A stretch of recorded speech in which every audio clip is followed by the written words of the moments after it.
what we want. So here bureaucrats are there, corporate heads are there, educationists are there, politicians are here. Let us all join together to see this. This will be a great model to the country.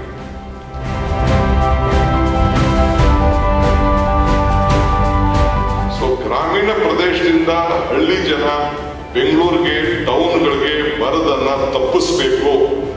ಅಲ್ಲಿ ನಮ್ಮ ಮಕ್ಕಳಿಗೆ ಬೆಂಗಳೂರು ನಗರದಲ್ಲಿ ಏನು ICSE, CBSE R any other government ಸ್ಕೂಲಲ್ಲಿ ಸಿಕ್ಕಂತ ಒಳ್ಳೆ quality R private ಸ್ಕೂಲಲ್ಲಿ ಸಿಕ್ಕಂತ ಒಳ್ಳೆ ಎಜುಕೇಶನ್ನ ನಮ್ಮ ಮಕ್ಕಳಿಗೆ ಅಲ್ಲಿಗೆ ಸಿಗ್ಬೇಕು.